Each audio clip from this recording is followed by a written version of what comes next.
do have your wheels the same. Good evening. Time being 7 o'clock, I call the October 18th meeting of the Franklin Town Council to order. Please pause for a moment of silence.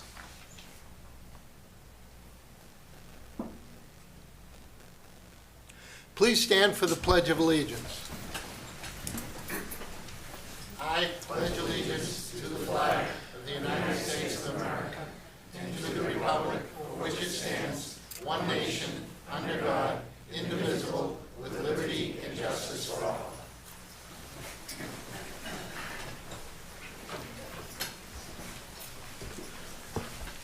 All right.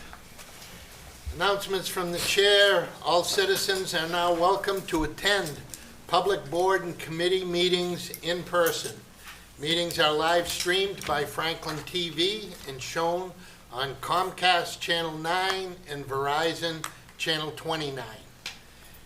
In an effort to maximize citizen engagement opportunities, citizens will be able to continue to participate remotely via phone, or you may click the Zoom link that is on the posted agenda and on the town's website.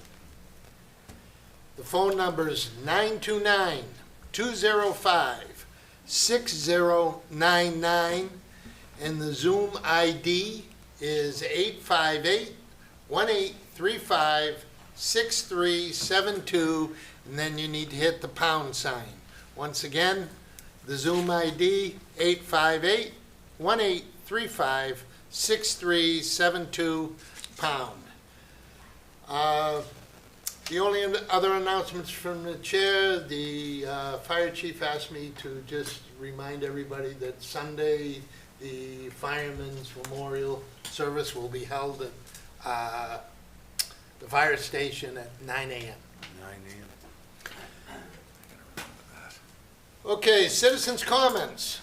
Citizens are welcome to express their views for up to 3 minutes on a matter that is not on the agenda. The council will not engage in a dialogue or comment on a matter raised during citizens' comments. The town council will give remarks appropriate consideration and may ask the town administrator to review the matter. Is there anyone in council chambers that would like to speak on an item not on tonight's agenda? Our favorite town clerk. You're going to miss me in a couple of weeks when you don't see me. Right? All righty, we're just about a little under a week from the Tri-County election. And it's just a friendly reminder that we will be voting on October 24th for the construction of the new school from 12 to 8 at the Franklin High School gym. The last day to vote in the clerk's office is Monday, the 23rd of October until noontime. The ballot consists of one question, and it's a yes or a no vote. For more information on this election, you can log into franklinma.gov and navigate to the town clerk's page. And from there, I have a link to the Tri-County School Informations page. And I hope to see everyone there at the election. Election number 2. The local biennial election, November 7th, at the Franklin High School from 6 a.m. to 8 p.m. As soon as the ballots arrived a couple of weeks ago, we mailed out all of the requested vote-by-mail ballots, and we also started the in-person early voting during regular business hours.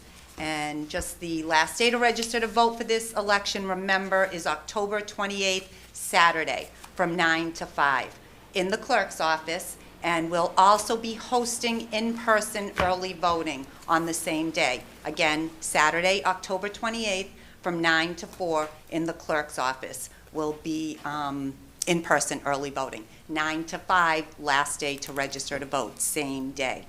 It's a great opportunity to come in and vote. If you're out of town, have a previous commitment on the 7th, remember, you can also request a vote-by-mail ballot up until October 31st as well.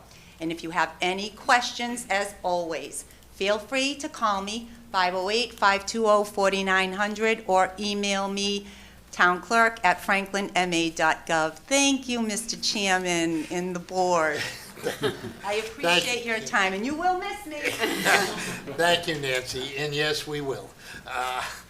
I also neglected to announce Councilor Frangillo is participating remotely this evening, so he's on Zoom.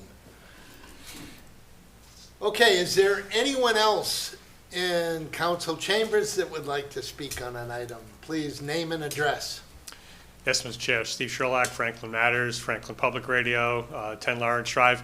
It's a tough act to follow, but for those who want a little bit more than the couple of minutes she gave, you can also listen to the radio or the podcast version. She walks through both the town election and the Tri-County election in good detail, very informative. The second piece I'll mention certainly is for your elections, many of you already have had the video taken with Frank Falvey and myself. Another 4 of those videos are being posted on franklin.news tomorrow, and then that'll be followed by the audio and then the transcript, so that our goal is to have video, audio, transcript for as many of the interviews as possible. Rough calc, it looks like 15 of the 17 between council and school committee, and really there's only the 1 contested. Well, it looks like we're going to have 14, 15 interviews available for people to listen, watch, read, and make an informed vote on November 7th. We also have some other candidates. At least 2 planning board members have also participated in this as well. So we're trying to do our part between TV and radio to provide information to the community because Franklin matters. Thank you. Thank you, Steve. Is there anyone else in council chambers that would like to speak on an item not on tonight's agenda? Seeing none, is there anyone out there in Zoom land that would like to speak on an item not on tonight's agenda? I don't see anything. Do you, Amy? Okay, moving along. We have no minutes to approve this evening, no proclamations or recognitions. We do have multiple appointments. Chief, please come forward. Good evening, Mr. Chairman, members of the council. As usual, we've been hiring. This would be, these are the 31st, 2nd, 3rd, and 4th officers that we've hired in the last 7 years. The 35th will be in about another month. We'll be coming back. Good day for us, obviously. We were fortunate Good day enough. for us, too. Yes, absolutely. You'll hear from what I have to say about these 4 individuals that, we're very fortunate that we were able to get them to agree to become members of our department. And, we're just looking forward to, hopefully they stay for the next 30-plus years. It would be nice, not have any more turnover. But without further ado, I'm just going to bring up each one of the officers one at a time, basically give a little info on who they are, and then we'll have their family members come up at the end and pin. And of course, Nancy will get her time to basically do the ceremonial swearing in. So I'll start with Joseph Medina.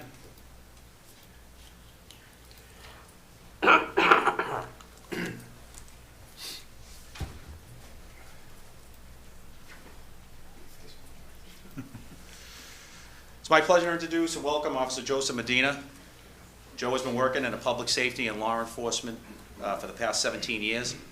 He started his career in 2006 as a public safety officer with Mount Ida College. In 2008, he joined the Boston Public School Police Department. He received the Boston Police Commissioner's Commendation in October of 2016 and was promoted to sergeant in 2021. When the Boston Public School Police was phased out of existence in 2021, Joe took a position as a campus police officer with the Wentworth Institute of Technology Police Department, and Joe most recently worked as a campus police officer with the Northeastern University PD. Joe has a bachelor's degree in criminal justice administration from Southern New Hampshire University. He completed his field training, and he is now working in the operations division. And later, Joe will be pinned by his father, Dennis Medina, who is a detective with the Boston Police Department. Officer Robert Young.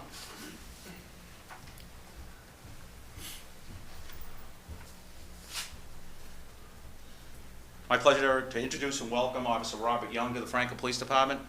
As a native Franklinite who earned his Eagle Scout rank with Troop 99 and a 2009 graduate of Franklin High School, Rob is very familiar with the town of Franklin. Rob started his law enforcement career in 2017 after graduating from the State of Rhode Island Municipal Police Academy. He worked the next 5 years for the Pawtucket, Rhode Island Police Department as a patrol officer and field training officer, responsible for training new police officers who graduated from the police academy. In June of 2022, Rob transferred to the Dover, Massachusetts Police Department, where he worked as a patrol officer for the past year. Rob has a bachelor's degree in business management from Assumption College and a master's degree in criminal justice from Roger Williams University. Rob joined the FPD in August. He's finished his field training as well and is now working in the operations division. And later, Rob will be pinned by his wife, Stephanie Young. Briefly, the next two candidates both come from the Fitchburg State University 4+1 police program. I want to talk about this just briefly to give everybody an idea what it's all about. Both enrolled in the 4+1 police program at Fitchburg State University. The police program is a one-of-a-kind model where in 5 years a student will obtain a bachelor's degree in criminal justice, attend a municipal police training council recruit academy training program on campus, attain their certificate to be a full-time Massachusetts municipal police officer, and a master's degree in criminal justice. That's a good one. Officer Parker Luther. Yeah. That's great.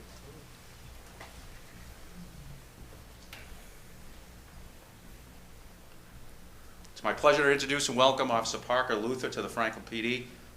Parker received his bachelor's degree in May of 2023 and immediately started the Fitchburg State University Police Academy, graduating the academy on September 15th, 2023. At graduation, Parker received the Officer Ronald Tarantino Jr. Award. Officer Ronald Tarantino Jr. was an Auburn police officer who was killed in the line of duty on May 22nd, 2016. His family created the Ronald Tarantino Jr. Charitable Foundation to honor his life and legacy. The award was presented to the recruit officer who displayed similar characteristics as Ron, such as promoting acts of kindness, generosity, and service to the community.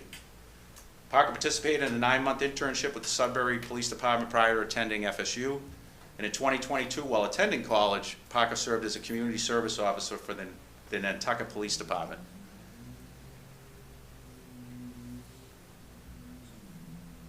Parker is currently pursuing his master's degree and anticipates completing the program in May of 2024. He is currently completing a 13-week field training program and will join the operations division. And Parker will be pinned by his mother, Karen Arpino, and his brother, Jordan Luther. Officer Martin Zimmy.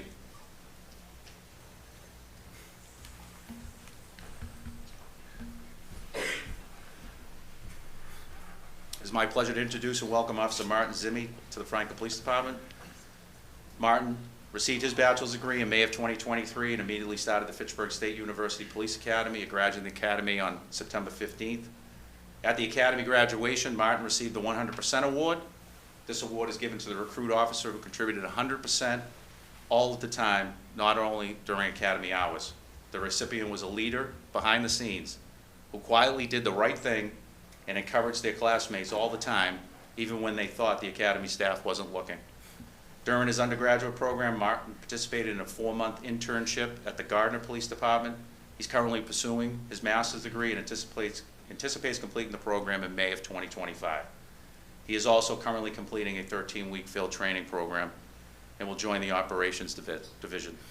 And Martin will be pinned by his mother, Bettina Zimmy, and his father, Stephen Zimmy. And yes, if you're wondering, they are of age. They do look a little young, but they are of age. Are you sure? Are you really sure? No, I just know. We're just getting old. We're very lucky to have you. I'm going to ask you to raise your right hand and repeat after me. I, Joseph Medina. I, Joseph Medina. I, Robert Young. I, Robert Young. I, Parker Luther. I, Parker Luther. I, Martin Zimmy, I, Martin Zimmy, do solemnly swear do solemnly swear to faithfully execute the duties to faithfully execute the duties as a police officer as a police officer for the town of Franklin, for the town of Franklin, with respect, with respect, integrity, integrity, and excellence, and excellence, and to uphold the mission of the department, and to uphold the mission of the department, the Constitution of the United States of America, the Constitution of the United States of America, the state of Massachusetts, the state of Massachusetts, and the laws and ordinances and the laws and ordinances of the town of Franklin, of the town of Franklin. so help me God. So help me God. Congratulations.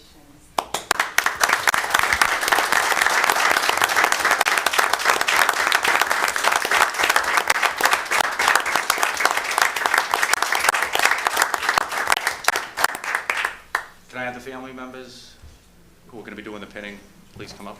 Thank you.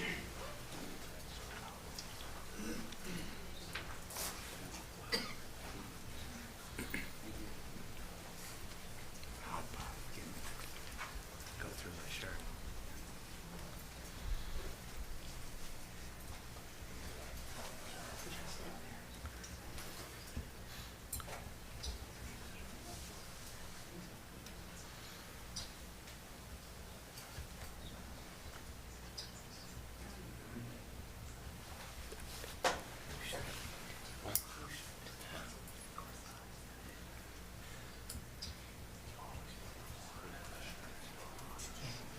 Good, and no blood was drawn.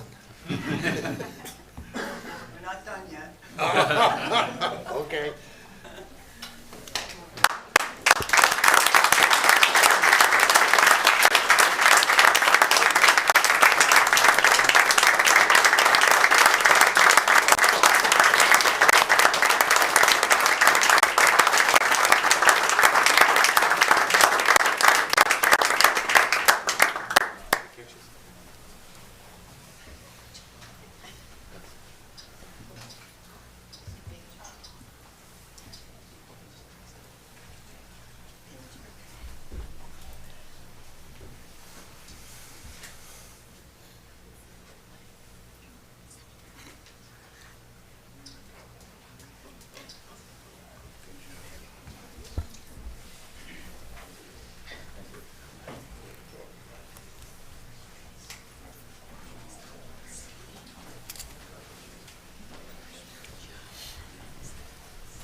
Nice job.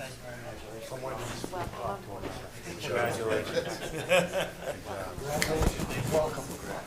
Welcome. Welcome. Congrats, welcome. Congrats, welcome. Remember what we all want. I know. Congratulations. Thanks so much. No, not until after. Parker, be safe. Congratulations. Look forward to working with you. Stay safe out there, right? Chief, you got one more part? Two. Two, I'm If sorry. I cut out the last one, I will Oh, never hear it from. You'll never hear the end of No. it if you cut out the last one. So a little the next person I'll bring up in a minute, but in June of 2023, the department created the Franklin Police Department Co-Response Program. Similar to the JDP program, or the Jail Diversion Program, the department will now hire trained crisis clinicians to pair with our officers to provide on-scene crisis intervention. The additional goals of the co-response program, in addition to what the JDP did, was to provide advanced mental health, addiction, and other services to the residents of the town by directly hiring several trained crisis clinicians. Working in collaboration with other town personnel, co-response members will provide a holistic approach to the delivery of mental health services to the residents of Franklin. The department recently received a $100,000 fiscal year '24 grant from the Department of Mental Health to fund the salary of a co-response program supervisor. So we needed somebody that knew what they were doing, that had experience, that we can end up putting in that position to start this program that we hope will expand and so forth. So we are very ecstatic to announce somebody that you all know, that we've hired Callie Montagano to do that job.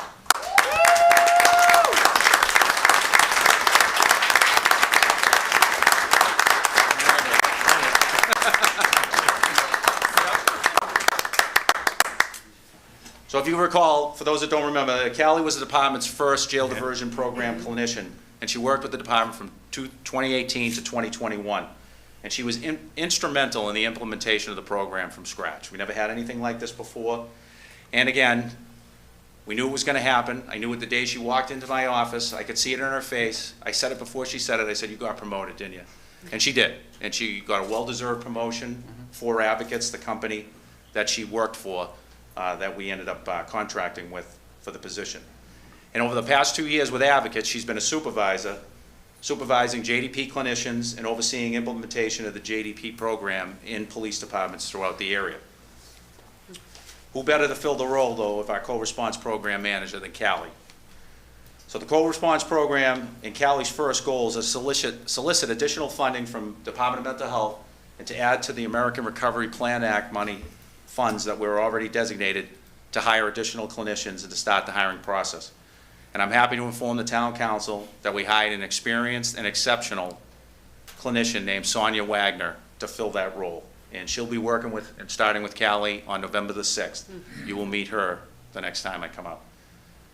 Under the leadership of Callie Montagano, we are confident the co-response program will provide excellent services to the town and exceed all the expectations that we have. So again, I'd like to welcome back, she's back, Callie Montagano.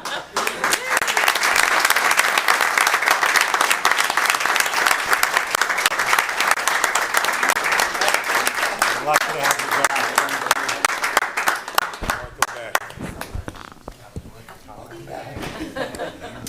Thank you for coming I back. was just gonna keep talking, Callie. So great to have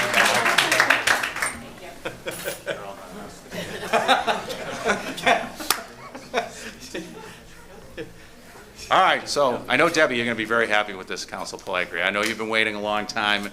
My apologies, but we were waiting to get everybody together. So I want to introduce the newest member of the Franklin Police Department's Community Service Unit, Officer Frankie.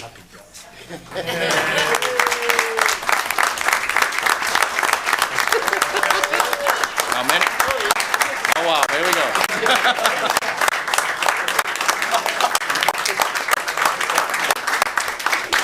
So many of you may already know, and if you don't, this is Community Service Officer David Gove. He also acts as he's also the school resource officer at the Remington Middle School, the Jefferson Elementary, and the Parmenter School. So a little about Frankie. Frankie is a one-year-old American Chocolate Lab that came to us from Professional Canine Services of Middleborough, where she received her training. She joined the department back in February. In July, she completed the therapy dog certification and passed the American Kennel Club Canine Good Citizen and the temperament test. And in September, Frankie completed Friendly Fine training that will allow her to assist with searches for missing people. So Frankie's going to be a staple in the Franklin community, and especially in the Franklin Public Schools, where she'll be interacting daily with students and staff. And although she is being very good right now, this is not how we see her running around the station. I can tell you that. She wants to come over and give me a kiss. Go say hi. We're gonna take a 2-minute recess so we all get to meet her. Doesn't she have to be pot sworn in? What? No, we don't have something for that. Does she get pins? Recording stopped. Doesn't she have to raise her paw and get sworn in? That would have been cute. Or Clinton? Great. Dad, hold her up, I'll swear her in. She gave me a paw. Oh, my goodness. Yeah, my little one. Debbie's been waiting for this. You all the kisses. Yeah. Oh, my God, everybody wants to The station, she does laps. Oh, and she wants you guys to do Lenny's West. You guys are talking. You told me when I was She's like, she says, where's Rosie? Where's Rosie? well. Now I know. She knows Rosie. Have they met? Oh, they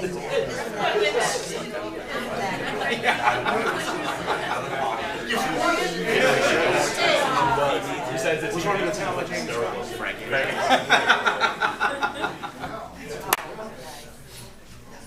That's right. Yeah, oh, look at you sitting so nice. She's gonna get sworn in. Did Jim come in?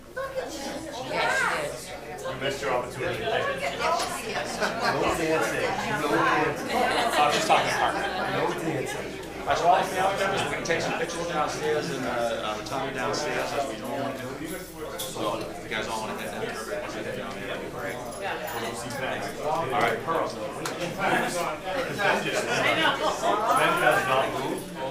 Ben is like, you know, like, okay. That'll be 5.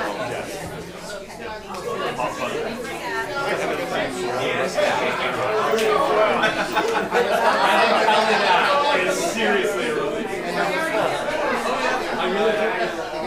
feel so much better. Frankie's great.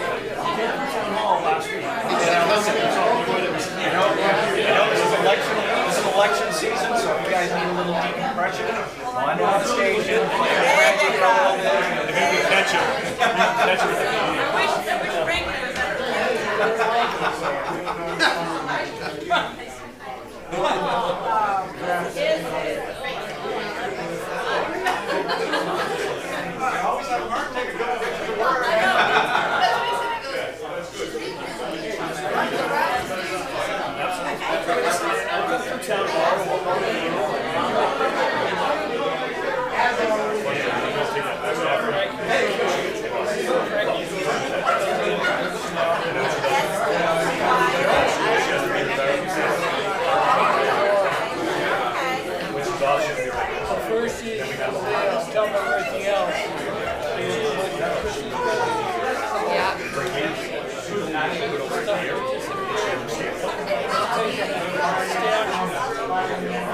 I remember hearing about it.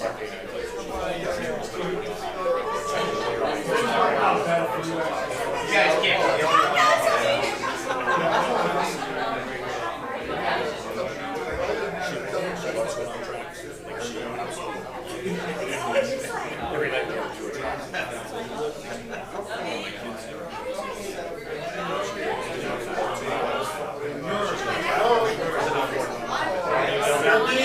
Hey, so we're busy here. I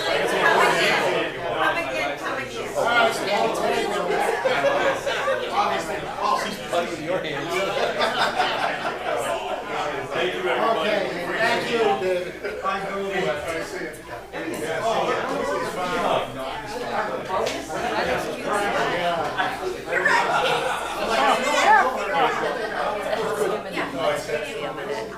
I think first one needs a little work.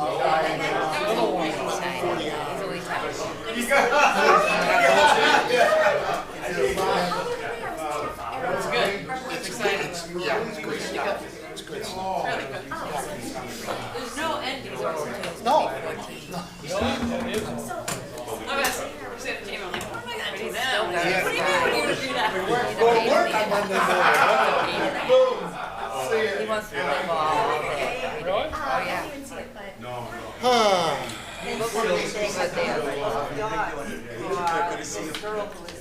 Yeah. Oh, yeah. He's great. Yeah. Yes, how that conversation just ended. That screen looked different. Yeah, it is, it dimmed. Yeah, it's probably. Steve, is this screen on a departure? What's her name? Looks like it's a little dim. Him? What's his name? It was bright when we Louis. started, but then it, Well, it was actually dark. It's like Shamrock. No, that's the other one. maybe it's just the way it's, I don't know, just a It is thought. getting old. Yeah, there you go, there you go. Everybody back? 14, you said? Yes, sir. Okay, Chris, you all ready to go back? Okay. Bring back the pup. Everybody's gone. Recording in progress. Call the October 18th meeting of the Franklin Town Council back to session. And the next item on the agenda is public hearings. And we have 3, but we're going to combine them all into one. So I declare the public hearing on new section 19BN, Farmer Winery Pouring Permit, and new section 19CN, Farmer Brewery Pouring Permit, And C, license modification, alteration of premises to combine section 19BN farmer winery pouring permit and section 19CN farmer brewery pouring permit to create a section 19H farmer winery, farmer brewery pouring permit. Boy, that was a lot. Yeah, I was just gonna say that. So I declare all three public hearings open, but before I go to the public hearing, either Mark or Jamie, do you want to just kind of explain what this is? Go ahead, Mark. Yeah. Go ahead, Mark. Help us out. So, the farmer series of licenses is relatively new creation. That's what Bob Ozella has taken advantage of. So he started with a winery, he's added a brewery, and he's also changing location. He's taking the old SC Rossi Automotive, and that's going to be the new premises. Unfortunately, the state bureaucracy being what it is, nothing simple, so when you have multiple licenses, generally speaking, you cannot have more than one alcohol license on a premises. So and Jamie would know this better, it came to a head when they found out that the Neshoba Winery had been operating with multiple licenses. So the legislature created a remediation for that, which is that H, sub H status, the last one you read.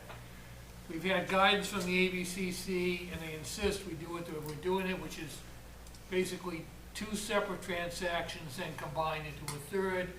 But the upshot is it's all going to allow Bob to transfer an existing business from one location to another. Thank you, Mark.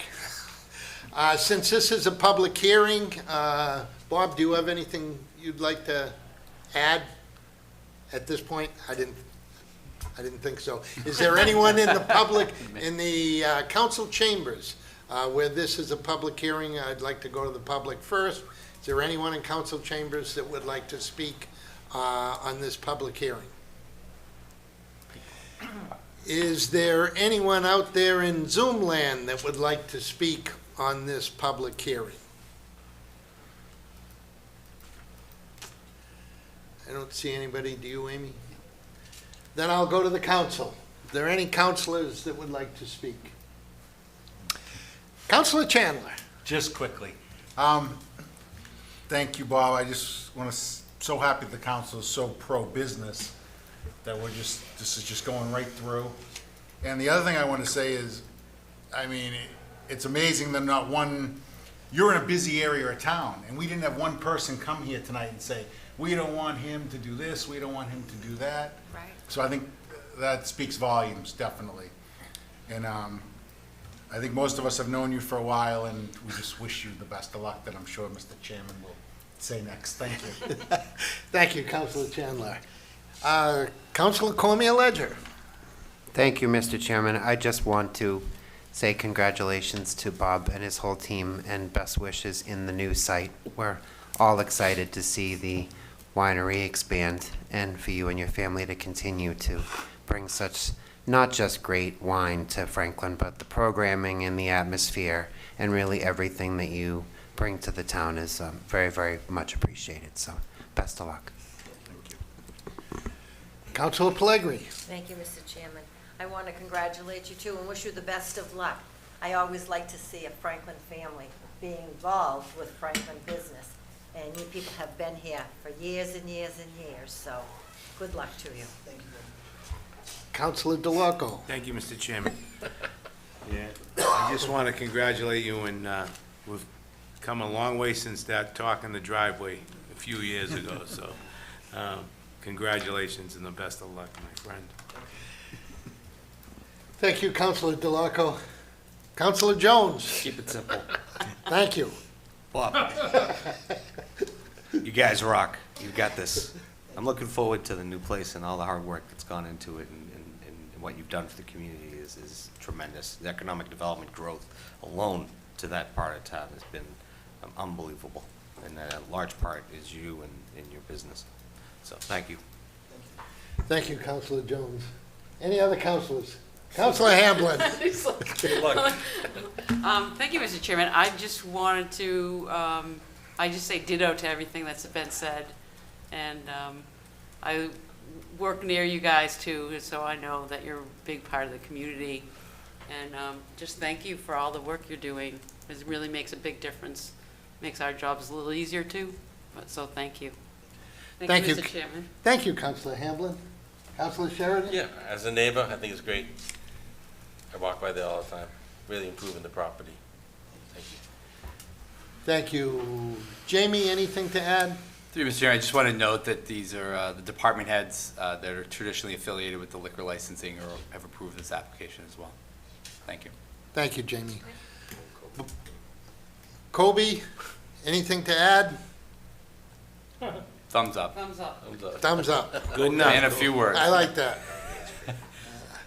Okay, before I close the hearing, obviously, Bob, congratulations, and, you know, your family, your family and your team have done a wonderful job with the winery, and I think it's getting bigger and better. So congratulations for that. And I think we'll move right to these legislations for action so that we don't make Bob sit here all night. He can go back and have a glass of wine. Probably working. Leave a bottle outside. Mr. Chairman, Yeah, I've got to close the hearing. Yeah. Yes.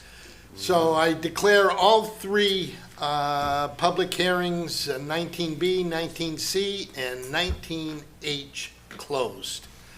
We'll now move to legislation, license transactions, and the first license transaction is new section 19B, and Farmer Winery pouring permit.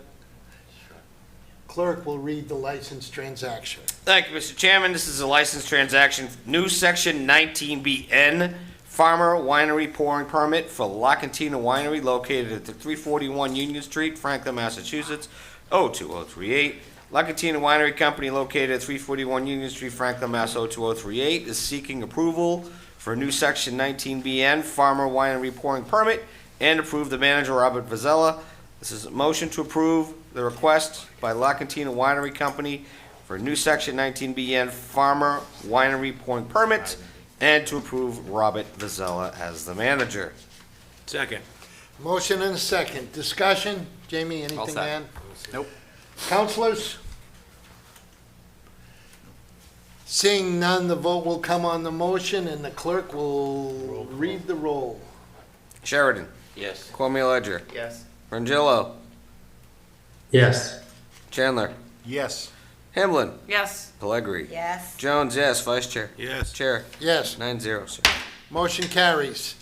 New section 19C and Farmer Brewery pouring permit. Clerk will read the license transaction. Got ahead again. Thank you, Mr. Chairman. License transaction, new section 19CN, Farmer Brewery pouring permit. La Cantina Winery Company, 341 Union Street, Franklin, Mass. 02038. La Cantina Winery Company located 341 Union Street, Franklin, Mass. 02038 is seeking approval for new section 19CN, Farmer Brewery pouring permit, and approve manager Robert Vazella. This is a motion to approve the request by La Cantina Winery Company for new section 19CN, Farmer Brewery pouring permit, and to approve Robert Vazella as the manager. Second. Motion and second. Discussion? Councilors? Seeing none, the vote will come on the motion. All those in favor signify by, oh, I'm sorry, roll call vote once again. Cormier Ledger. Yes. Sheridan. Yes. Chandler. Yes. Frangillo. Yes. Pellegri. Yes. Hamblin. Yes. Jones, yes. Vice Chair. Yes. Chair. Yes. 9-0, sir. Motion carries. And the third license modification, alteration of premises to combine section 19B and 19C and create a 19H. Clerk will read the license modification. Thank you, Mr. Chairman. This is a license transaction for alteration of premises to combine section 19B and Farmer Winery pouring permit and Section 19CN farmer brewery pouring permit to create Section 19H farmer winery, farmer brewing permit, pouring permit. La Cantina Winery Company, 341 Union Street, Franklin, Mass. 02038. La Cantina Winery Company located at 341 Union Street, Franklin, Mass. 02038 is seeking approval for alteration of premises to combine Section 19BN Farmer Winery Pouring Permit and Section 19CN Farmer Brewery Pouring Permit to create a Section 19H Farmer Winery Farmer Brewery Pouring Permit and approval. The manager, Robert Mazzella. Motion to approve the request by La Cantina Winery Company for alteration of premises to combine Section 19BN Farmer Winery Pouring Permit and Section 19CN Farmer Brewery Pouring Permit to create Section 19H Farmer Winery Farmer Brewery Pouring Permit and to approve Robert Mazzella as the manager. Second. Motion and a second. Discussion. Seeing none, roll call vote. Clerk will call the roll. Sheridan. Yes. Cormier Ledger. Yes. Frangillo. Yes. Chandler. Yes. Hamblin. Yes. Pellegrini. Yes. Jones, yes. Vice Chair. Yes. Chair. Yes, 9-0. So. motion carries. Congratulations, Bob. Congratulations, Bob. Finally got all that paperwork out of the way.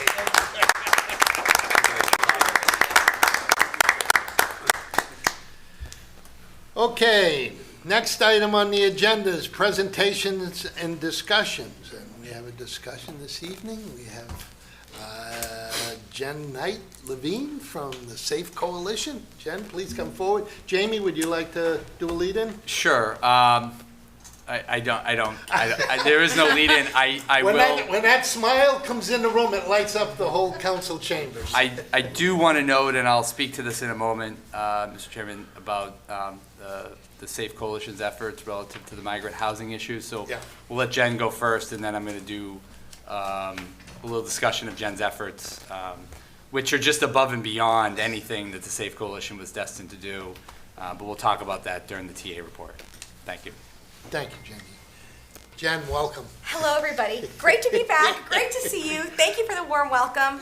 So I'm so excited to be back here and share a little bit about what the Safe Coalition has done since the last time I was here. So during the last presentation, one of the questions during discussion was, I think from Chandler, what can we do? How can we help you? And you all came together, and Jamie really spearheaded funding resources. And that has changed the landscape of the Safe Coalition. Your decision to provide funding to the folks in this community has allowed countless individuals, children, and families to get resources that they never would have had otherwise. And that has also allowed our organization to grow and develop and to apply for other grants that would have not ever been an option for us. So the Safe Coalition, the last time I spoke, we were in Norfolk, and we really wanted to get back to Franklin. We were born here, we were kind of raised here, and we wanted to get back to kind of our roots.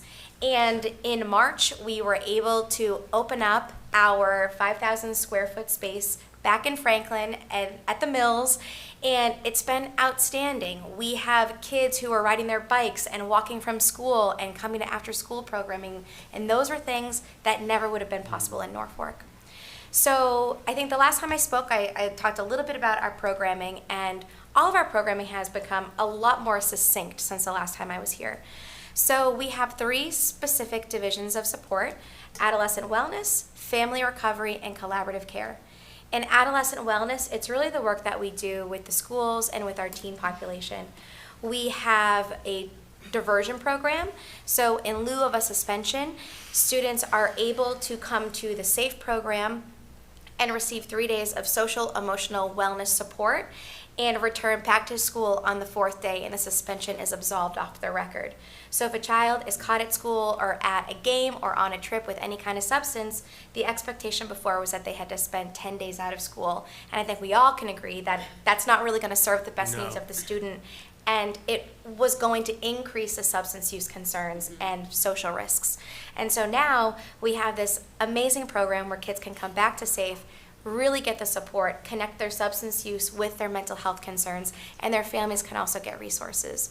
From that program that we run during the day, we have a variety of after-school programs for kids. We have mentorship programs, peer-to-peer programs, Peer-to-peer is where middle schoolers and high schoolers who are now sober, yes, you heard me correctly, are mentoring middle schoolers and high schoolers who are not sober but want to be through a facilitated program with one of our staff.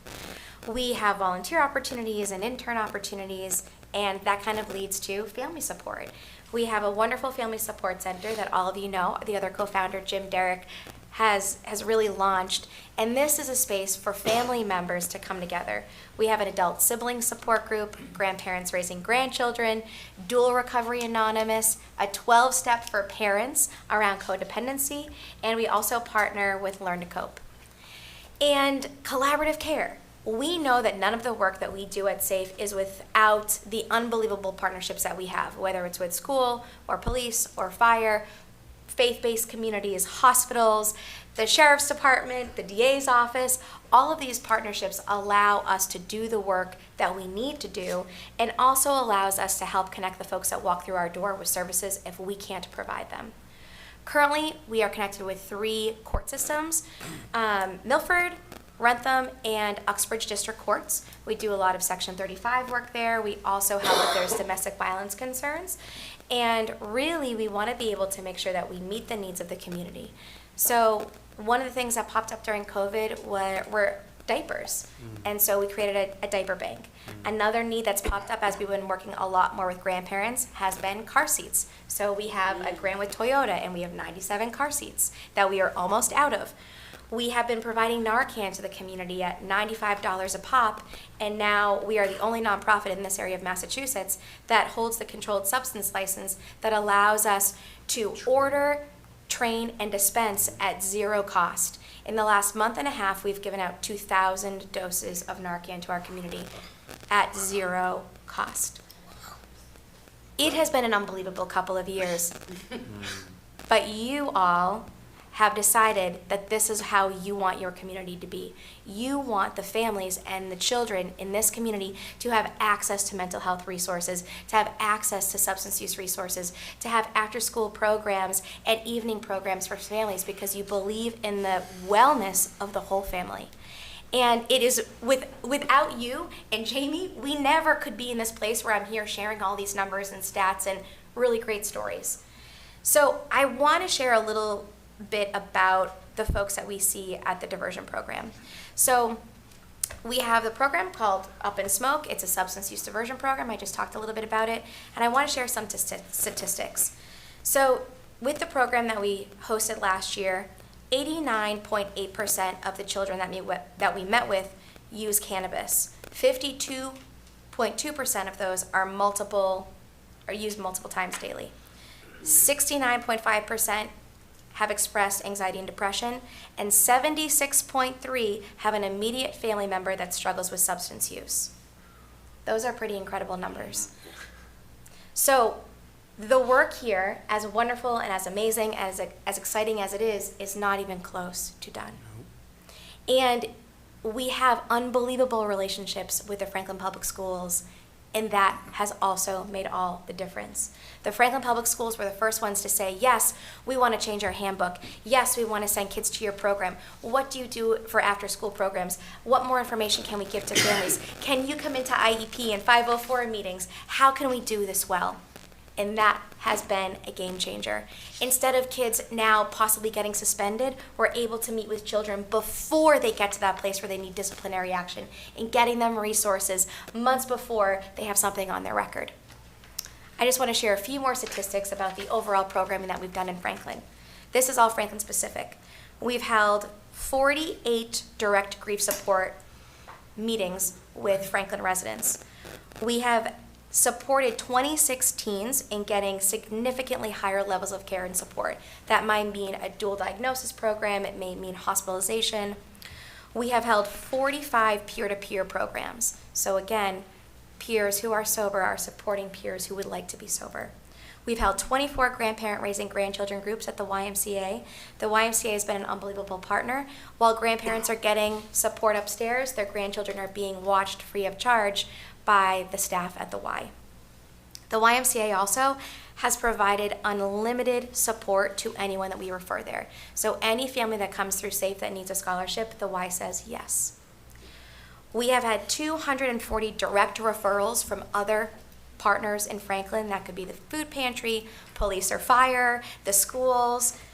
We have done 202 hours of community education. We've had 126 hours supported by our licensed independent social worker to Franklin residents. We have calculated 612 hours of working with the police and fire department in Franklin. We have had 23 grief and counselor meetings with residents of Franklin. 100% of the grandparents in Franklin that we support are fostering a grandchild in Franklin. And 95% of the Franklin families that we work with say that cannabis has negatively impacted how their family functions. We have also had 221 hours of collaborative meetings with other Franklin nonprofits or civic organizations. We love being here. We are dedicated to being here. We are so excited that all of these hours and all of these meetings have happened within the town of Franklin, and we are so thankful for all of the support that you have given us, all of the support, all the guidance, all the text messages that Jamie has had to answer from me, all the emails. And that has kind of led to this place, and I know that Jamie's going to talk about this in a little bit, of where we are right now. So the mission of SAFE has always been to listen to the needs of the community and develop up resources from there. And while SAFE started as a substance use and mental health organization, kind of the background of the majority of us at SAFE professionally has been in working on the border, working with migrant populations. And so when kind of we found out that there were new folks coming to our community, one of our first calls was to Jamie to say, it's really early. I'm sure no one knows exactly what's going on, but we are here to help. And it has been unbelievable. We have staff who are multilingual, who have been at the hotel. We are on a weekly call with Jamie and some other folks in the community every week. But really what we've been doing is going door to door, meeting with the family, assessing needs, whether that be emotional, spiritual, clothing, school needs, whatever those needs are, and then trying to meet those needs the best ways that we can. We were at the hotel for a few hours yesterday working with the new families, and I just want to share one of the stories. It's easy to get connected to our politics. It's easy to stay glued to our TV. It can be really challenging to move away from headlines and stats and see the folks and the people and the children that we are supporting. So yesterday, I walked into the hotel and our staff were there, and I was looking for them, and I see her, and she's in the doorway, and she's talking with the family, and they're speaking Spanish, and I can speak a little bit of Spanish, and so I'm listening, and we asked them to share their story. And they have traveled from very far and explained kind of what their situation was like. And we asked them, what were the best parts of the trip, what were the hardest parts of the trip, and they explained that it's a husband and a wife and a 4-year-old little girl. And while they were traveling through Mexico, through the mud and the trees and the bugs, with little to no water and absolutely no food, that more frequently they were encouraged to separate from their daughter. That on more than one occasion, there was an opportunity for their child to be abducted. That at one point in northern Mexico, they physically taped their child to their body because there was such a desire to separate the children and the parents. This 4-year-old little girl, who now is in Franklin, was separated from her parents for 12 hours and was placed on a train while her parents were using the restroom. Once they were reunited in Juarez and made the border crossing and came to the United States, they turned themselves in to seek asylum because they had nothing, but they had gotten here.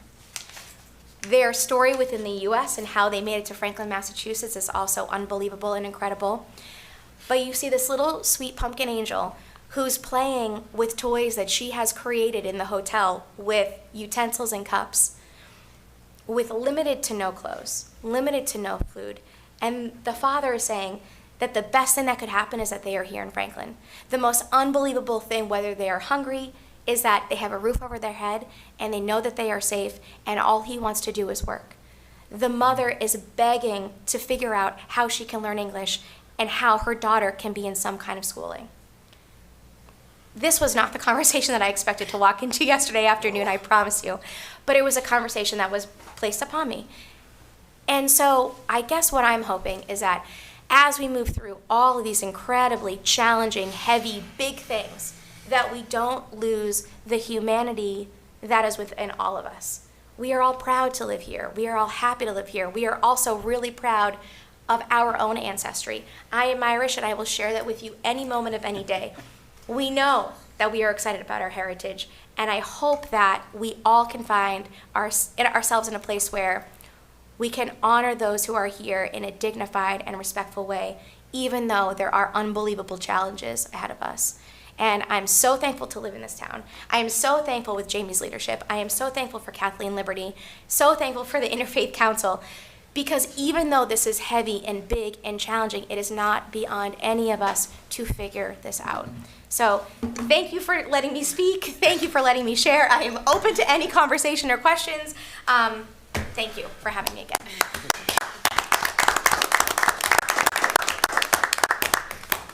Jen, all of it is just incredible and mind-boggling what the Safe Coalition has been able to do in such a short period of time, when you think about it from its inception to now. I'll go to councilors. Councilor DeLorco. Hi, thank you, Mr. Chairman. Hi, Jen. Hey, How are you? Obviously, being a co-founder of the Safe Coalition, to see it grow the way it has grown is just, it's beyond what I thought. Being on that porch the first night we had that first meeting, we didn't even know how to section somebody. Well, Jen knew, but I didn't know, and Roy didn't know, and how to section somebody, Section 35 somebody, and it's just, when I got involved, I got on because of the drug issue. Jen and Jim and the rest of, and I gotta praise everybody else on the board, they brought it to another level, with the, mental health and the grandparents and stuff like that. I never thought it was gonna go as far as it did, but with the great group of people we had, Jim and Jen and the rest of the board people that came on board, the people from the courts that came in, set everything up. It was really, it was really amazing to see it all come together. And it's just gonna keep growing, there's no doubt about it. It's just, it breaks my heart when I just see, I mean, it doesn't break it, but it fills my heart when I see how far it's gone and you walk into a room. We didn't even have a room when we started. Right. We were lucky we met in a car. Yeah. Yeah, I mean, that's what we did, and, and Jim Derrick's story and the, Jim has come so far and has done so much, and as smart as he is, and he lost his son to the addiction, and the way he has turned his life around, and I've talked to Jim about it, and if we didn't have SAFE, I think Jim would be in a very bad place right now, because it's really helping him recover. And so I can't say enough about it. It's just tremendous what you guys have done and all of us have done. I mean, people donate now like left and right. Like it's like they come and they meet once and they're throwing, they're giving us money, and it's crazy. I just never thought it was going to be like that. I really never did. I didn't even think we were going to be around in 5 years, to be honest with you, Jen. No, I get it. I get it. You were there. I get it. I'm with you. How many times Yes. we were like looking at the books going, oh my God, what are we going to do? But I'm just so happy and so proud of everybody. That's all I can say. Thank you. And thank you for everything, Bob. We wouldn't be here without you either. It takes a village. Yeah, it does. Thank you, Councilor DeLorco. Councilor Cormier Ledger. Thank you, Mr. Chairman. So nice to see you again, my friend, and thank you for everything that you do. And truly your kind words tonight around the migrant issue. You put a beautiful human spin to a negative story. I think what people miss in all of this, Jen, is that you are doing preventative work. You are trying to do so much so that people don't end up in a desperate position, in a incarceration or in a suicide or in something else. And I applaud you and your whole team for that, because that approach is saving lives. That the programs for grandparents, the programs for LGBT youth that that we've talked about, the all of the wonderful things that you're trying to think of that are like, okay, what can we do so that we don't have a problem down here, instead of just being reactionary. And I just can't say thank you enough. I'm sorry for any negativity that your organization gets from out there. I hope you don't give that a lot of credence and just let that go, right? Those people don't know what they're talking about. You and your team do wonderful work. You're valuable to Franklin. We're lucky to have you. And please continue to let us know how we can help. Thank you so much. Thank you, Councilor Cormier-Ledger. Councilor Chandler. Through you, Mr. Chairman. Hey, Jen. Hi. I think what you were thinking, what I said was that I wanted to give you money. That's what I did. And I think if all 9 of us get elected, I think you will definitely continue to be funded. I don't think anyone's going to shake their head about that. So the odds are still pretty good about because the bottom line is, I know Bobby said so much, so I will never say all the rest of that, but everybody can relate to something that you're doing. It's not just drugs and alcohol. It could be, like you said, with the Pampers, food problems, anything. So I like you said, as soon as someone sees what you're doing, I think they're right on board. Yeah. So that's good. And the only thing I'm kind of sad about a little bit is, like this, we approve a lot of like marijuana stuff in this town, and I'm guilty because I prostitute myself out in that business too, and I wish I didn't have to, but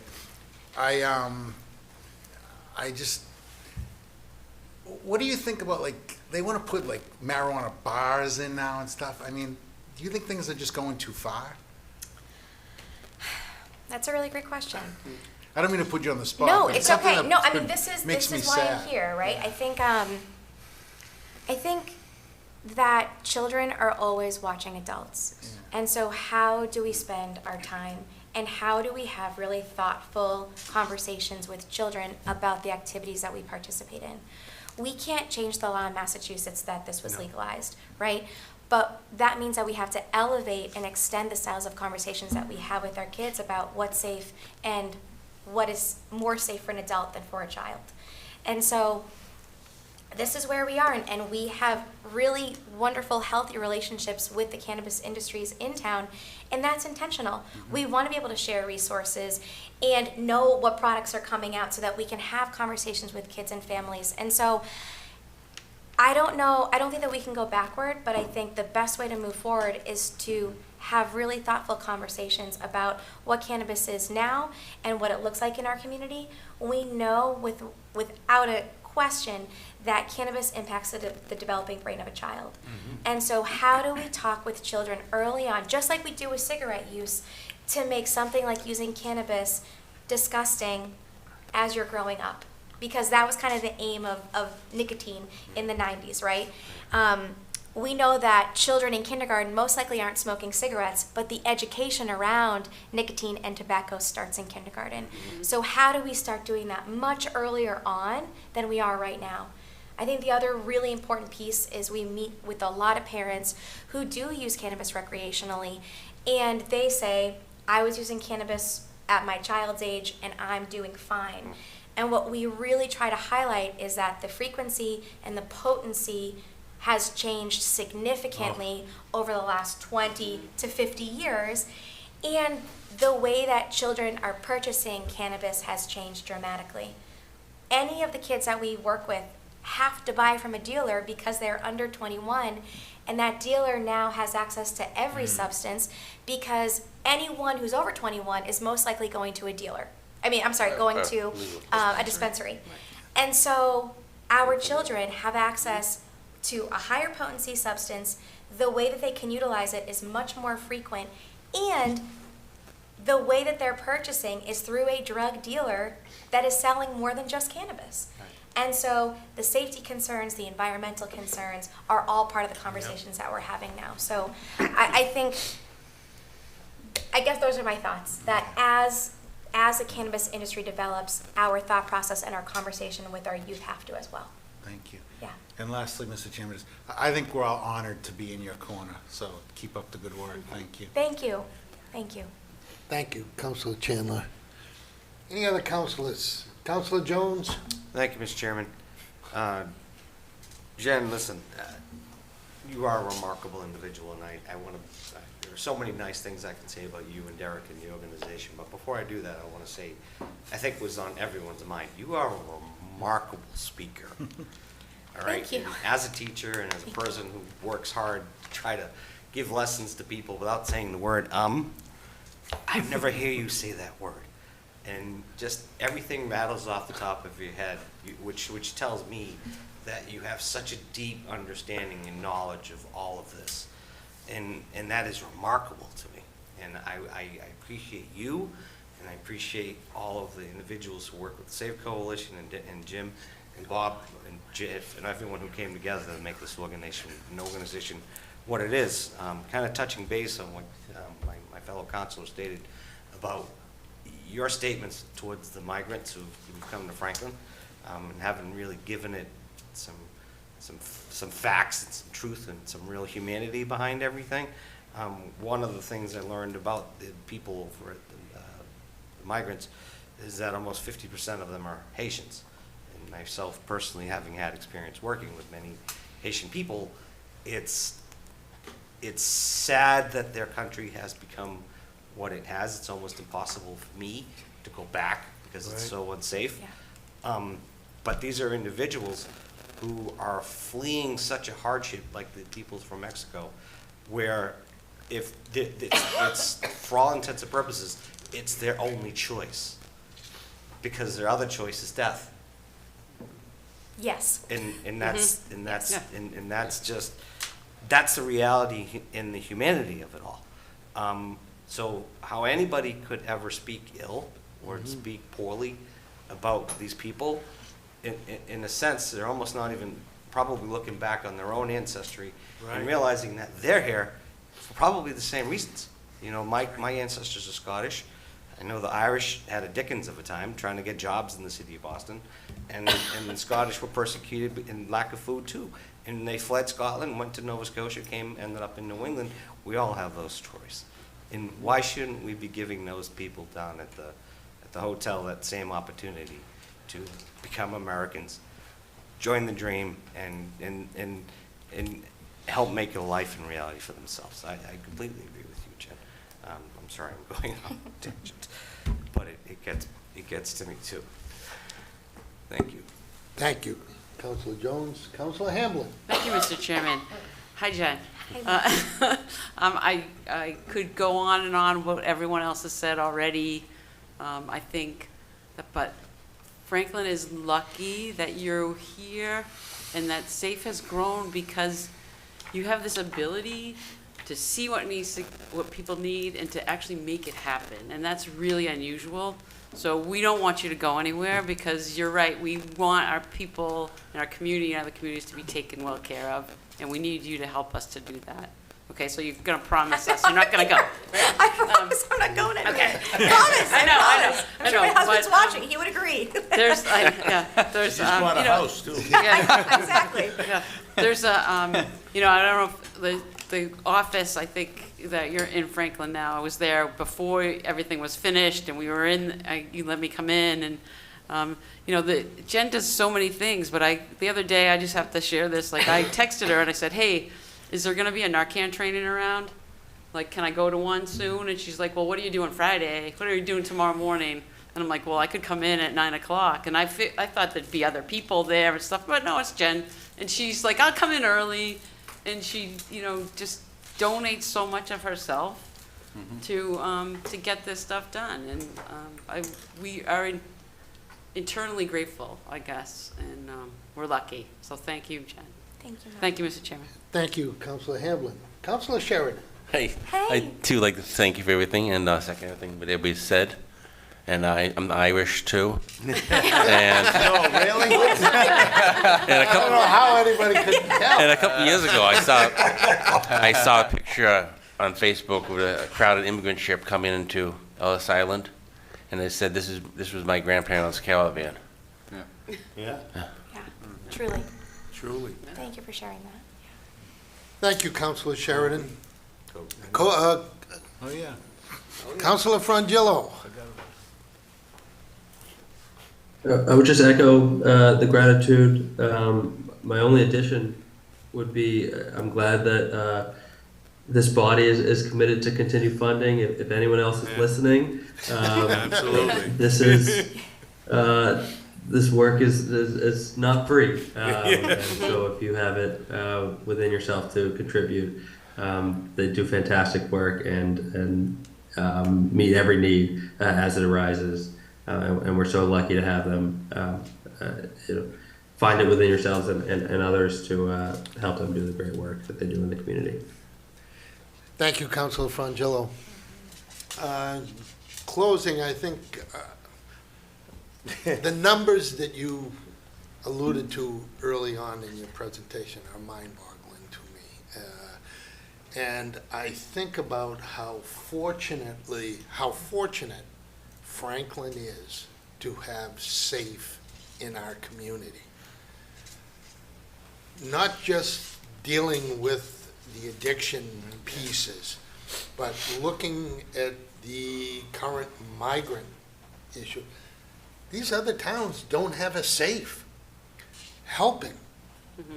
We're so fortunate, and I said it when you first came up. When you come into a room, you light up the room, and your energy and your passion for what you do is just incredible, and we can't thank you and SAFE enough for all you do. Thank you. Thank you. Thank you so much. Thank you for having me, everybody. Thank you, thank you, thank you. Happy to be here.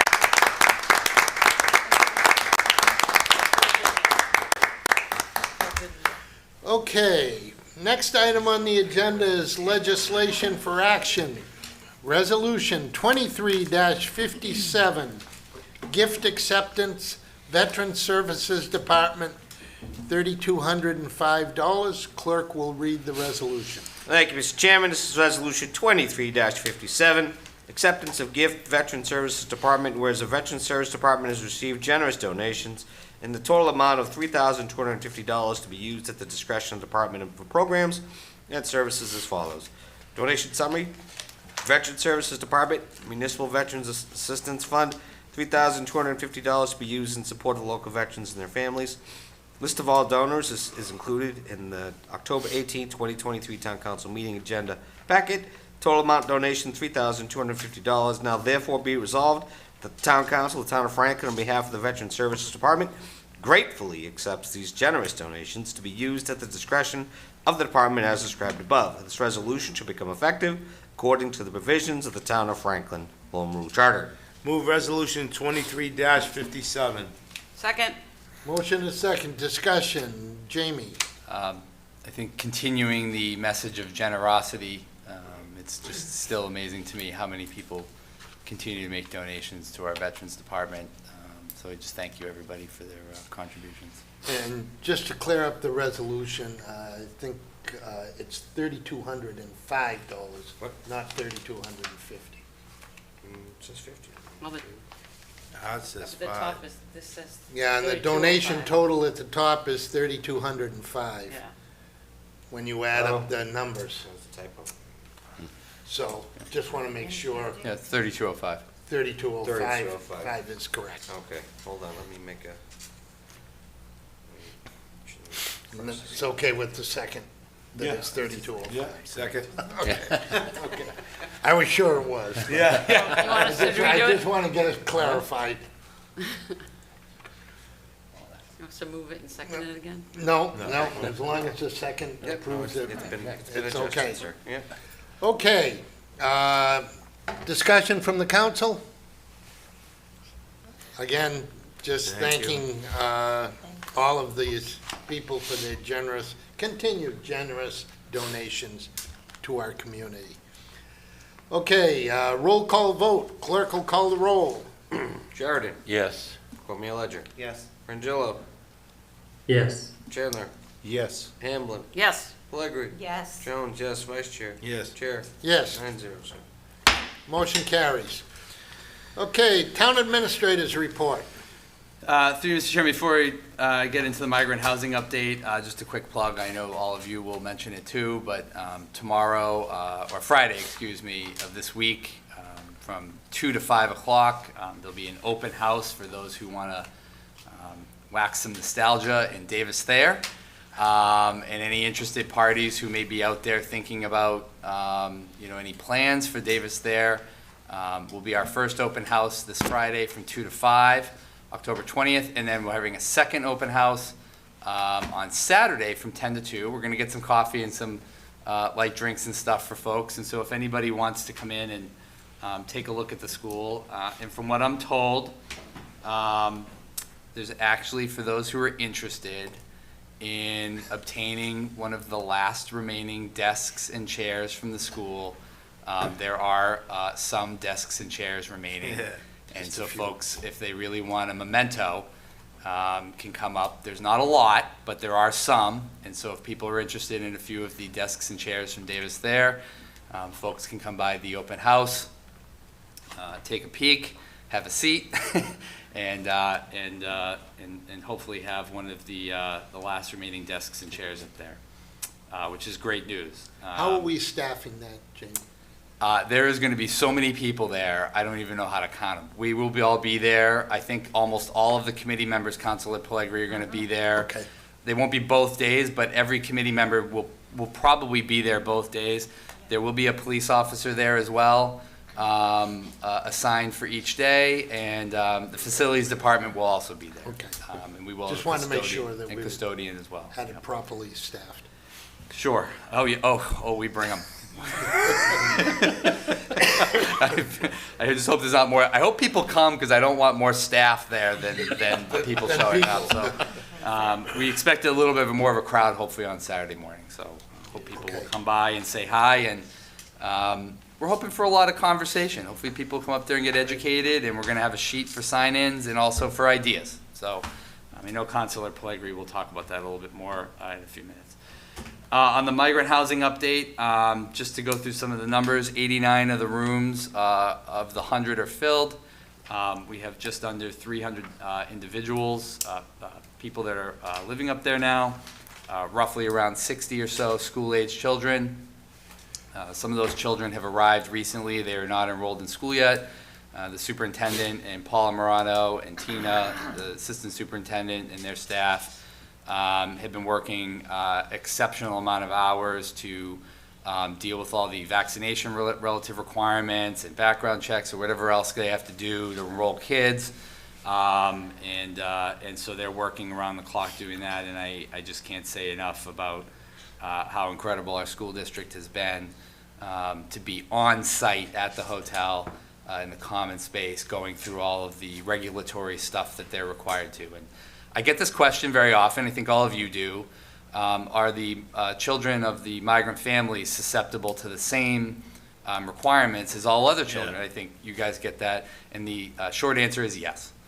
All of those children are going through the same protocols as every other child in Franklin would go through to register for school. So we expect by the end of the month that the hotel will be full at the 100 rooms.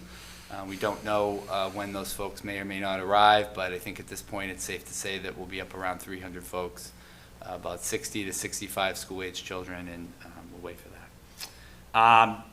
Also, a couple notes. DPH did arrive. I will, in a gas, say finally. They've been on site for about 3 or 4 days. They've linked up with some of the service providers like Jen, but most importantly, they've also been in touch with the Board of Health and our public health nurse, and working on that. It's been great to see them. Better late than never, but they've certainly been adding a lot of value down there and trying to work with infectious disease issues and all those types of things at the state level. It's been great to have a contact in a state agency.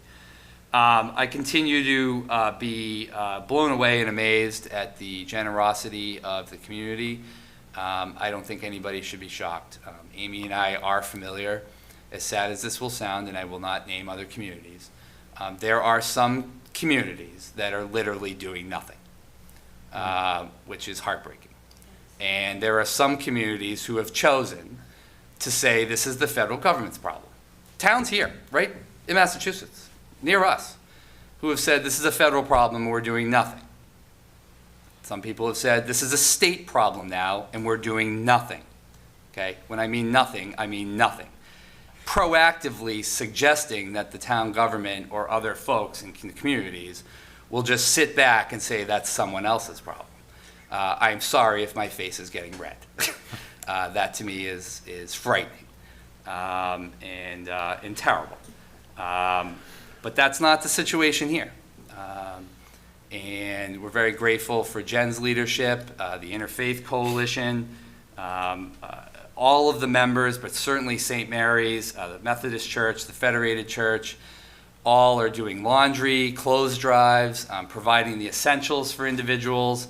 Last time, I think Councilor Roca was just talking, this was, Safe Coalition was an organization around substance abuse, but to show the kind of fabric that we have in the leadership in this community, when an organization has a few folks that speak a different language and they're volunteers for an organization, they're going to step up and go in and help out. And that has been an invaluable service for those families, as well as trying to connect them to resources and feeling integrated and comfortable within the community.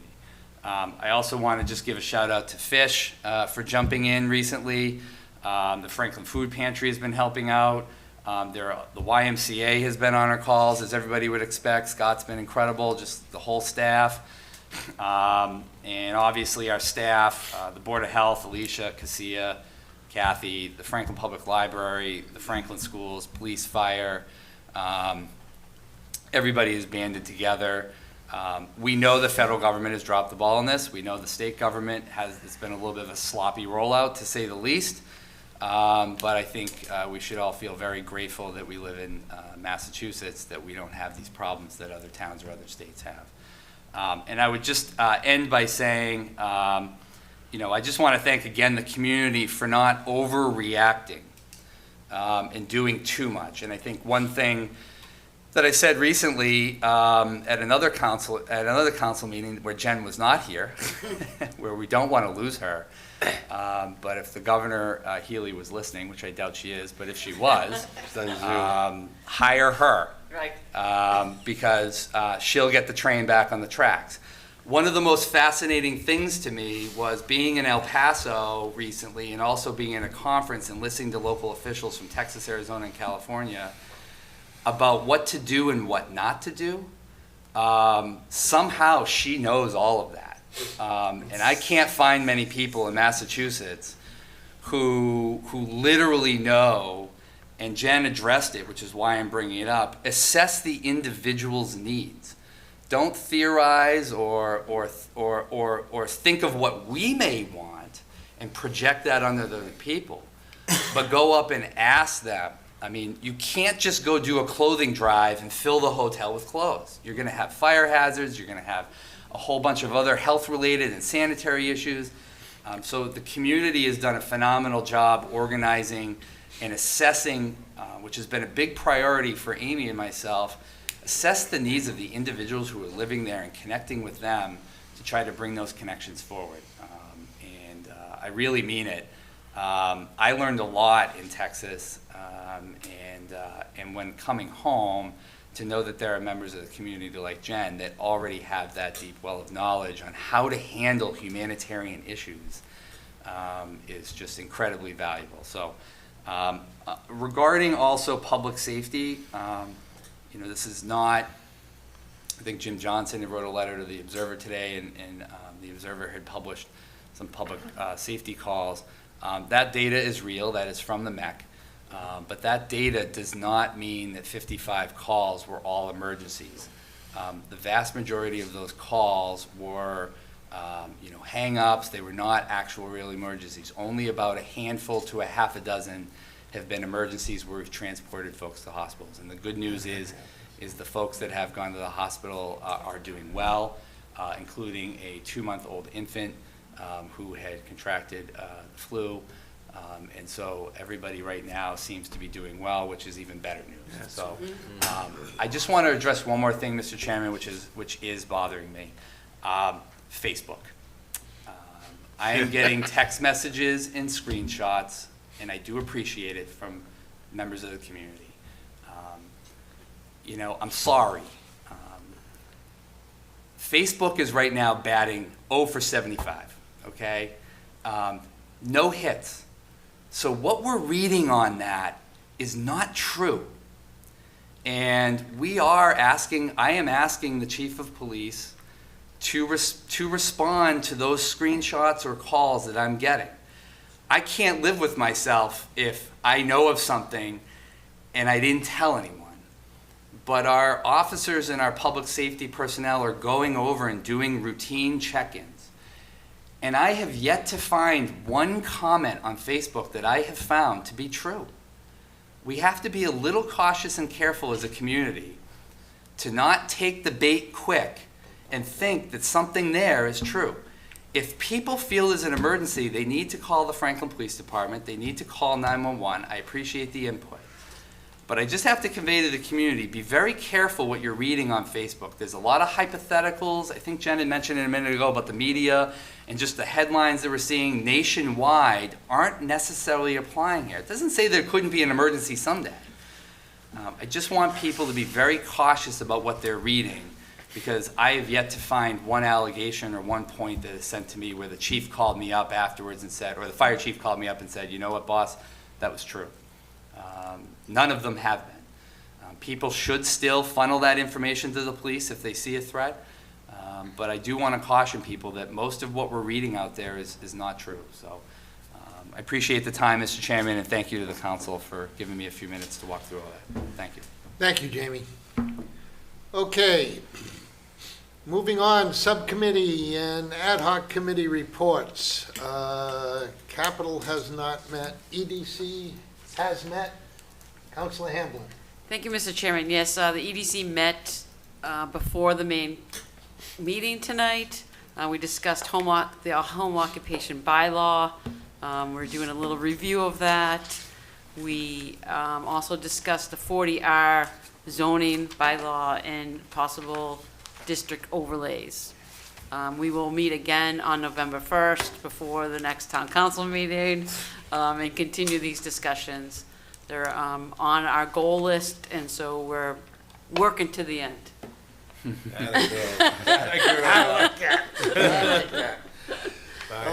Thank you, Councilor Hamblin. Budget has not met. Master plan? Yes, thank you, Mr. Chairman. Our next scheduled master plan committee meeting is going to be next Wednesday, the 25th at 6:30 in the third floor training room. We have a busy schedule. We're also going to have another busy schedule. I've got word tonight from the planning department that we're going to be getting a very large dump of information on the 7th of November. So things are moving fast, and lots to cover, but it's coming along. Thank you, Councilor Jones. Davis, their reuse. Councilor Pellegri. Thank you, Mr. Chairman. Jamie did say a few things already, but I will just reiterate a few of them. On Friday and on Saturday, we're having the open house at the Davis Thayer School. We invite everyone, not just if you went to Davis Thayer. We want you to come up and see the school. It's going to be 100 years old next year. And on Friday, it's 2 to 5, and on Saturday, it's 10 to 2. And I think it's Saturday that the fire department is having something at the station. Yep. Is it It's an open house. Truck? No, that was DPW. That was last Saturday. Oh, you'll be able to touch the truck. What are they calling it is what I'm getting. It's an open house. Open Just house. an open house. And just so folks know, it may rain on Saturday, so the fire chief's going to make a call about whether or not that goes on or not, but people should still plan to go. Good. And if we postpone, we'll let everybody know. Okay. Rain on I Saturday. think our committee came up with some very good ideas once again, and the outcome of yesterday's meeting was that we were going to put out an expression of interest for the school. That would be anyone that has an interest in a use in that of the school. So we're going to wait and see what that is. And that won't be probably brought back to us until after the first of the year. Is that correct, Jamie? That's When I correct. say something, I like to make That's sure correct. that I'm Yep. saying it right. Okay. No, you're correct. Okay. So we hope that a lot of people will come. And if you have any memorabilia from the school, bring it with you. Bring some pictures with you, too. That would be wonderful. I know that I have a T-shirt. You know, I'm a good person with T-shirts from the Davis Thayer School, and it has a big Firebird on it.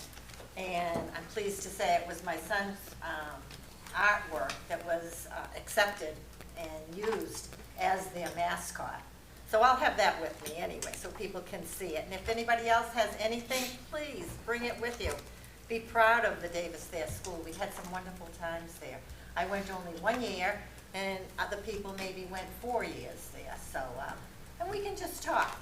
Please know that the people that are on the committee will be wearing name tags, so that if you have a question or concern, you can go up to those people and, you know, ask anything that you would like to ask, okay?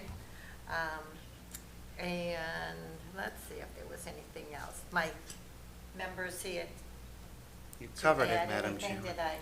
Did I mention everything then? Okay. That's about it. We'll see you on Friday, 2 to 5, or Saturday, 10 to 2. Thank you very much. Thank you, Councilor Plagley. Thank you. Okay, Police Station Building Committee did not meet, and I checked with Kobe and GATRA. There's no update on GATRA this evening. So we will move to future agenda items. Councilor Sheridan. Nothing at this time. Councilor Hamblin. Nothing at this time, thank you. Councilor Pellegri. I think mine is under comment, so nothing Okay. at this time. Councilor Chandler. Quickly, I don't think this will end up on an agenda, but it's towards the town administrator. Some of the audience might appreciate this too. Our custodian works very hard out there, but his cart is the loudest cart. And I know Mr. Sherlock has had to shut the door like 3 or 4 times during different meetings. Maybe we could get some new wheels or, just please look into that, Mr. Clerk. Thank you. TW40. Thank you. Easy. Thank you, Councilor Chandler. Councilor Cormier Ledger. Nothing at this time. Okay. Councilor Frangillo. Nothing at this time. No, look forward to the next session. I'm so lucky. Councilor Jones. Solving the world's problems. Not at this time, sir. Councilor DeLorco. No, but we could send the cart out for rehab, total rehab maybe. Nothing at this time. Thank you. Councilor things, comments. Councilor Sheridan. Just want to second everything Jamie said about the migrant situation and the comments being made. Thank you, Councilor Sheridan. Councilor Hamblin. Well, thank you, Mr. Chairman. First, I want to thank Alan Earls and Jeff Livingstone for organizing the candidates night, and a few of my fellow candidates got to make it. Everybody else was probably in another meeting, since we have like committees and committees and committees. And thank everyone who showed up and to talk to us. Also, don't forget Friday, if it's not raining, is the second to last farmer's market. So you could go to the Davis Thayer open house and then head on down to the farmer's market. There's also office hours tomorrow morning, I believe, Jamie, is that correct? That's correct. At the senior center, so some of us will be there at 8:30. And happy Halloween, I think, right? Because we won't see anybody. Yeah, so happy Halloween. And have a safe Halloween, everyone. Thank you, Mr. Chairman. Thank you, Councilor Hamblin. Councilor Pellegri. Thank you, Mr. Chairman. I, along with some other councilors, went to Senator Roche's introduction, or whatever you want to call it, that she had the other night. Some things were very interesting. A couple of things I really just didn't agree with, but one being, it was asked about work permits for the migrants. And it was just, well, they're working on it. They can't do anything. And I think that's a shame, because I had said at the last meeting, there are people that are looking for jobs. And I mean, what are we showing them here in America? That we don't care if you work or not? That doesn't make sense. And I think that they would be very happy to be able to do some work. I was curious to know how they get spending money. Is that the money that's given to them from the state? Through you, Mr. Chairman. Yeah. Go ahead, Yeah, when you go through a welcoming center, there's one in Quincy, for example, they give a stipend for basic needs and money. So as people have to understand, the federal government is not doing anything about this. There's no money coming in from the federal government. There's a bottleneck of worker permit applications that's probably, could be months, years. I mean, they're saying 6 months, but there's no way that 6 months is what's going on right now. People are waiting years. People are waiting years. the new and they're speaker gonna has a continue plan, to wait so. years until, well, we don't even have a Speaker of the House. So I don't think Congress is doing anything about this soon. And so I think it's better to be open and honest about it. I think most of the money is coming from the state. And as we saw yesterday, Governor Healy made an announcement that they've run out of money. So, in space, which is true. I mean, so they're cutting off the program at the end of the month, and I don't know how all that's going to work. I was just reading the fact sheet that was put out. They are, to the Councilor Pellegri's question, there was a question on the frequently asked questions from the state that said, what about the worker, programs? And the state is now trying to develop their own worker training program. How that works legally and all that, I'm sure they're working on that, but at least it will help get folks in the door to learn the language, get some additional job skills, find out hopefully what skills they have themselves that can contribute to construction, medicine, a variety of other things, not just service industry work. But it seems like this is going to be a problem for at least the foreseeable future through the winter until the state can get a job training program up and going. But at least they're working on it, and so we got to have some hope that next year we're going to see some progress on this. So we're saying that the migrants will be up at Best Western for at least another year? Well, the lease goes through June 30th of 2024, so I have to assume that, but if a family up there finds a connection point with another family member or a friend or a place, a home that someone is going to take them in, or another place to live in Franklin or any other community or another state, they don't have to stay there. They're not restricted to there. They can move about wherever they want to go. And so I think the state, in their announcement yesterday from the governor, is hoping that there will be those connection points to exit people. Remember, this is temporary housing. Right. Right? So they're trying to exit people out too, which is exactly what the folks in Texas have advised.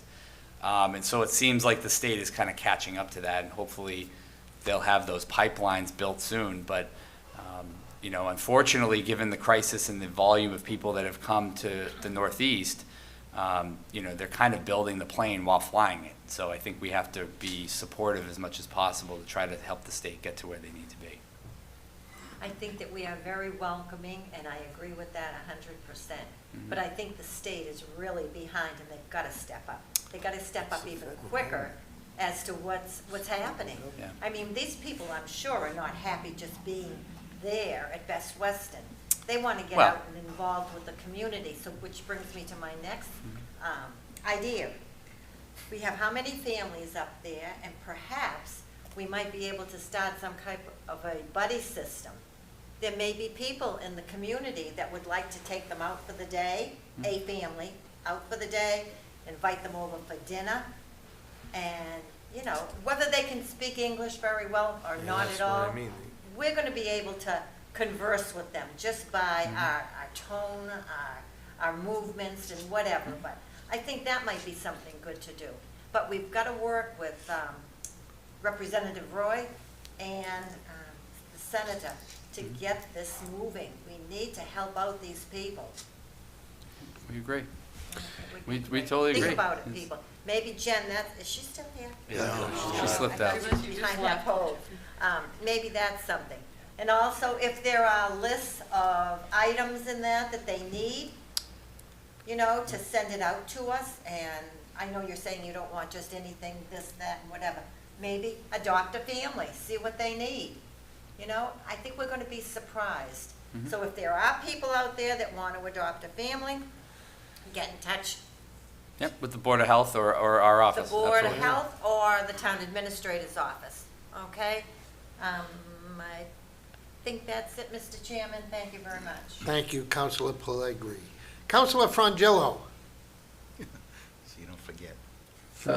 The office hours tomorrow were already mentioned. The only other thing is I just got back from travel, and I certainly never turn off my counselor brain, and it strikes me every time I visit a place like this. This was in Northern Europe, this around Denmark and Sweden, and including some smaller communities, and they were making choices that sort of actively making choices to prioritize the walkability and bikeability of communities, and it enabled a whole bunch more people, particularly intergenerational living, in a way that I think we have the opportunity to promote. So always refreshing to see, and refreshing to see that cold winters are not an impediment to accessible mobility around even a small town. Thank you, Councilor Frangillo. Councilor Cormier Ledger. Thank you, Mr. Chairman. I want to try to talk about a couple of positive things and a couple of concerning things, obviously. It was an honor to attend the ribbon cutting ceremony at the Red Brick Schoolhouse. Thank you to everybody that attended, and thank you to the community once again for, you know, voting in the CPA so that we could have the funds to do something great like that. It was beautiful, and what was done with the building is beautiful. We should all be very proud of that. Really happy that the haunted house tradition is continuing in Franklin. We started that with the Cultural Council during COVID as a way to get the community out and about, and the Lions Club has now taken that on for the second year in a row. It's one of the good things about Facebook, Jamie, is you can go there and get a map, and I believe there's about 40 participating houses all over town. And most of the displays are up. If they're not up yet, they certainly will be by this weekend. And it's just a great, fun way. Throw the kids in the car and drive around. I'm lucky enough to be one of the judges again this year, so I'm super excited to go around and, get scared. I'm not even a big Halloween guy, right? But I'm definitely more of the Christmas guy. But I do what I can. Trunk or Treat, hugely popular event. Happening October 29th from 4 to 7 at Franklin High School, also sponsored by the Lions Club. They're taking donations for the Franklin Food Pantry because it's free to drive your car through with your kids and get all that candy, so they ask that you give a little bit back. I'll once again be there that day in some sort of ridiculous costume, giving out candy and having a blast. And then on a serious note, we still have a missing teenager in Franklin. I certainly don't want to impede on the police investigation. It's a very sensitive matter, but Jocelyn Rodriguez, age 15, she still is not only is she not home safely, but her mother still does not know where she is. If you have any information at all, there's flyers all over town. There's a dedicated Facebook page. Please let the Franklin Police Department know. And thank you to the volunteers that have called me with concerns, and thank you to Rep. Roy and Senator Roush and the Interfaith Council here in town and others that have gotten in touch with the family to see what their immediate needs are beyond trying to get their daughter home. So thank you, Mr. Chairman. Thank you, Councilor Cormier Ledger. Councilor Chandler. Last but not least, thank you. Through you, Mr. Chairman. Let's start with Mr. Town Administrator. That was an A+. that update was great. It really was. I mean, a lot of the questions that like you probably saved me 5 minutes of talking too, because you answered a lot of stuff that people have said to me. And like I said, now I even got some talking points from you that I can respond to people, and I appreciate that. And hopefully that'll be a great clip to play so people can hear that. Another thing, since it's not too late tonight, I got an email about a sign, and I think people need to understand what our role is. My role is not to order the town administrator to do anything. You know, I have faith in the administration, I have faith in the department heads. What happens is, if you have an issue and you're not getting a call back or anything, yeah, we can, I'll say, force them to make sure that you get a call back and get things resolved if you feel like you're not getting any response.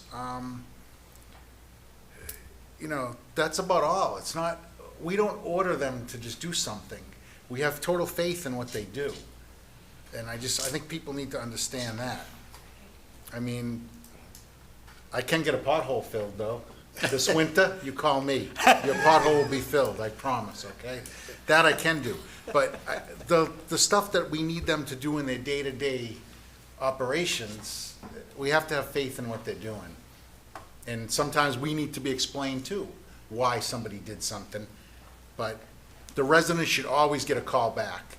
And I think 99% of the time they do. And if somebody falls through the cracks, it just takes one call to Jamie and it's taken care of. It's not even an issue.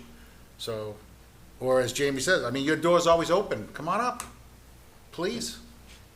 All the time. I don't mean to put words in your mouth, but it's No. true. Yeah. I mean, people know how to reach me. My cell phone's online. Anybody. Yeah. I don't know, I'm saying, I don't, like, when we get emails that we're not doing something, that we are doing things, but thank you, Mr. Chairman.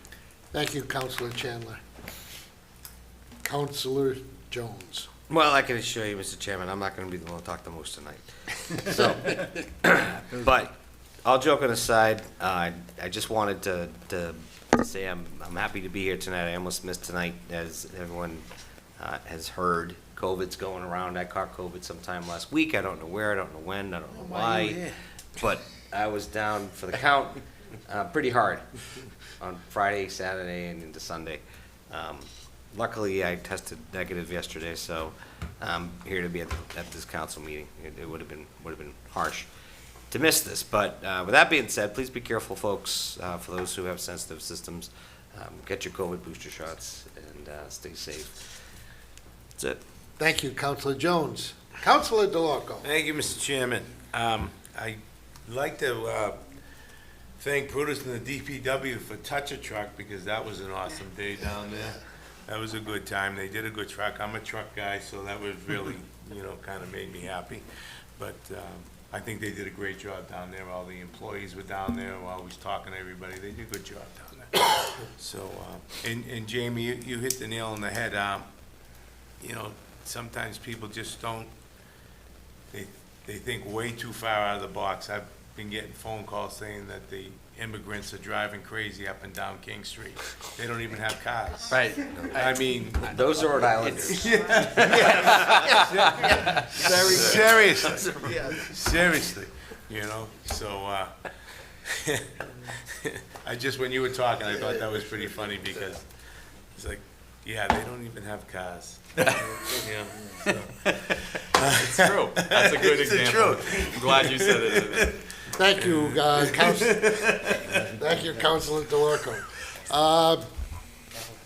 Just a couple of things. I'd like to thank the Chief of Police again, TJ, bringing in the swearing in of new patrol officers, bringing Callie in just for us to have an opportunity to say welcome back, and Frankie, the therapy dog.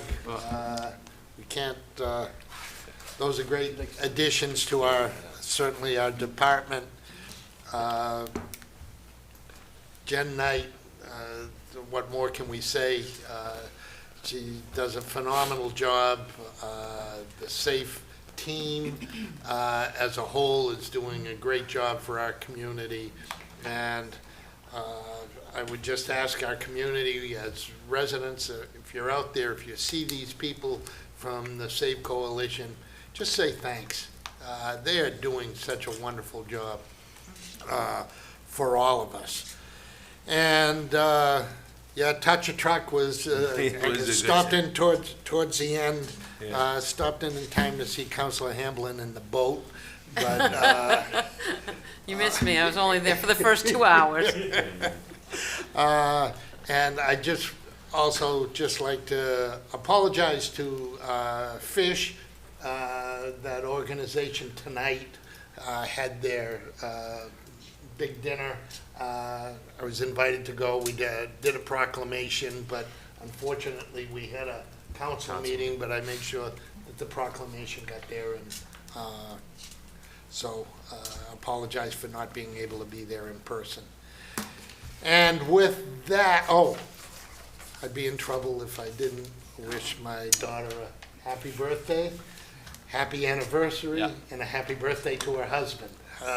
It's great, they only have to remember one day. So do you. That's right, so do I. And when you get my age, it's a good thing. So, happy birthday and happy anniversary to them. And at this point, I would entertain a motion to adjourn. So moved. Second. Non-debatable, roll call vote. Sheridan. Yes. Romeo Ledger. Yes. Frangillo. Yes. Chandler. Yes. Hamblin. Yes. Flegry. Jones. Yes. Yes. Vice Chair. Yeah. Chair. Yes. 9-0, sir. Good night, everybody. Thank you, one and all. Thank you for watching. Thank you for being here in person, Cassis. Yeah. Mr.